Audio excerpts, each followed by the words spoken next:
ইয়া আইয়ুহাল্লাযীনা আমানুস্তাঈনু বিস-সাবরি ওয়াস-সালাহ ইন্নাল্লাহা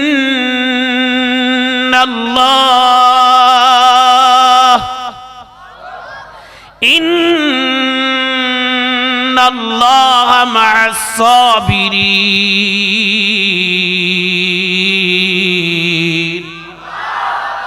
এ বাণী সকলের নয় শুধু মুমিনের, এ বাণী সকলের নয় শুধু মুমিনের, যারাই চলবে মেনে ফল পাবে কোরআনের।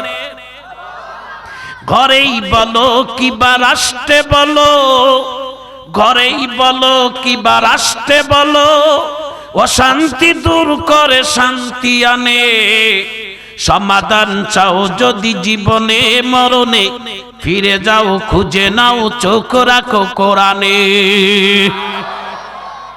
আজকে বাড়িতে ওয়াজ শোনার পর যাইয়া কোরআনটা বুকে লাগাই, এটা চুমা দিতে পারবেন না? জোরে বলে। এই কোরআনটার কপিটাতে আপনি যদি এটা চুমা দেন, এই কোরআনটাতে চুমা দিলেন না, আপনি আল্লাহর কুদরতি জায়গায় চুমা দিলেন। এই কোরআন কার বাবা? এই কোরআনের ভিতরে যা আছে ওটা মানুষের হাত আছে? এটা মানুষের বানানো?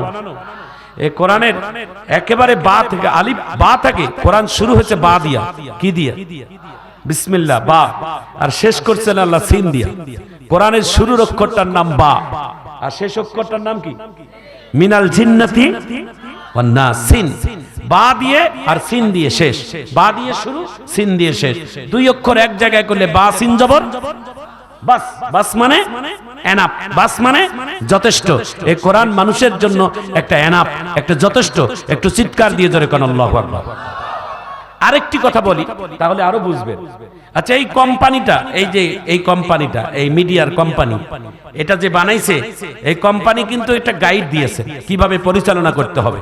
মেশিন, এটার একটা গাইড আছে। টেলিভিশন, গাইড বই আছে। ফ্রিজ, কিভাবে পরিচালনা করবেন, গাইড বই আছে। যে কোনো মোটর কিনতে যাবেন, একটা বই দিবে, গাইডলাইন দিবে। এই পৃথিবীতে সবথেকে দামি মাখলুকের নাম হচ্ছে ইনসান। ইনসান কিভাবে দুনিয়াতে চলবে তার জন্য গাইডলাইন হচ্ছেন এই কোরআন। দুনিয়ার একটা মেশিন যদি গাইডলাইন ছাড়া যদি না চলে, মেশিনের মধ্যে লেখা আছে না, মোটরসাইকেল 1000 কিলোমিটার চালার পর মোবিল ডেলিভারি করবেন। আপনি যদি 1500 কিলোমিটার চালান, ইঞ্জিন নষ্ট হওয়ার সম্ভাবনা আছে।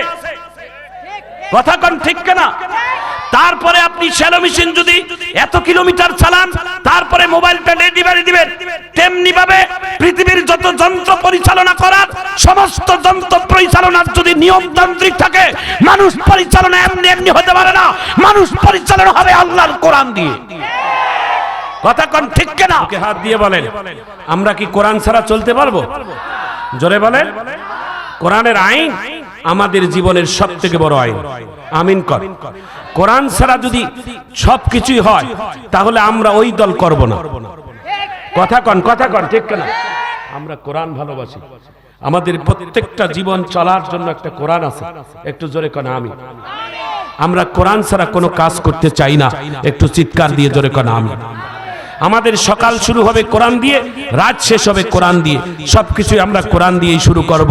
আমরা এই কোরআন ছাড়া জীবনের একটা আইন আমরা নিজের মন গড়া চলতে পারি না। এটা মুসলমান আল্লাহ পছন্দ করে না। আমাদের জীবন বিধানের নাম হচ্ছেন আল কোরআন। একটু জোরে কন আমিন। আমি ছোট্ট করে একটা সঙ্গীত বলি, একটু মারহাবা করবেন ইনশাআল্লাহ। কর আল্লাহর কোরআন যত বড়, জীবন তত বড় নয়। মারহাবা কর। আল্লাহর বিধান যত বড়, জীবন তত বড় নয়। কোরআন নিয়ে 1000 বছর, কোরআন নিয়ে 1000 বছর বাঁচতে বড় ইচ্ছে হয়। আল্লাহর কোরআন যত বড়, জীবন তত বড় নয়। মারহাবা কর। কোরআনের এক হরফে যদি 10 নেকি হয়, একটা পৃষ্ঠার মধ্যে কত হরফ আছে বলতে পারবেন? আল্লাহু আকবার। একটা পৃষ্ঠার মধ্যে কমপক্ষে গরিবী হলেও যদি হয় তাহলে কমপক্ষে 500 হরফ থাকে। জোরে করে আল্লাহু আকবার। তাহলে কত সওয়াবের ভাগী হবে। একটা ছোট্ট সূরার আমল বলি, এই সূরাটা হচ্ছে আল্লাহর সূরা, সবে তো গোটা কোরআনটা আল্লাহ। তো আল্লাহ বলছেন আমি দুইটা সূরা, একটা সূরা আমার জন্য, একটা সূরা আমার রাসূলের জন্য। আমার জন্য সূরা ইখলাস আর রাসূলের জন্য সূরা কাউসার। গোটা সূরাটার মধ্যে আল্লাহর কথা আর গোটা সূরাটার মধ্যে রাসূলের কথা। সেই সূরাটার নাম হচ্ছে সূরা কাউসার আর সেই সূরাটার নাম হচ্ছে সূরা ইখলাস। একটা আল্লাহর, একটা রাসূলের। একটু চিৎকার দিয়ে জোরে কর আল্লাহু আকবার। কুল হু আল্লাহু আল্লাহুস সামাদ লাম ইয়ালিদ ওয়া লাম ইউলাদ ওয়া লাম ইয়াকুল লাহু কুফুয়ান আহাদ। একবার যদি কেউ তেলাওয়াত করে আল্লাহ খুশি হয়ে কোরআনের 10 পারা তেলাওয়াত করার সমতুল্য সওয়াব দান করেন। দ্বিতীয়বার বলে আবারও 10, তৃতীয়বার বলে আবারও 10, 3 বার পড়লে 3 10 কে 30, এক খতম কোরআনের সওয়াব পাবে। সুবহানাল্লাহ।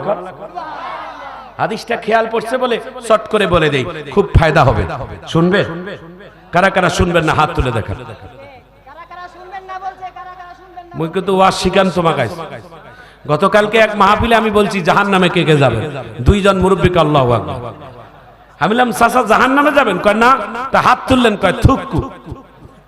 এমন করে শোনা যাবে না বাবা, আবেগে না বিবেকে। মারাবা কর।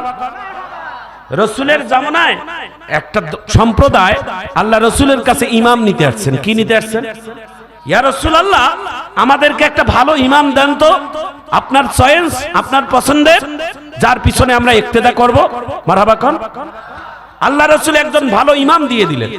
যাও, এই ইমামটা ভালো, কণ্ঠ ভালো, ইলম ভালো, তাকে নিয়ে নাও। আল্লাহ রাসূলের প্রিয় চয়েস কোনদিন খারাপ হতে পারে? আহা, রাসূলের জামানা কত ভালো জামানা যে নবীর কাছে ইমাম নেই। সুবহানাল্লাহ কন্না হাজিরা। একটু ভালো করে শোনেন সহিহ হাদিস। রাসূলের জামানায় ইমাম চাইলে রাসূল একজন ইমাম দিয়ে দিলেন।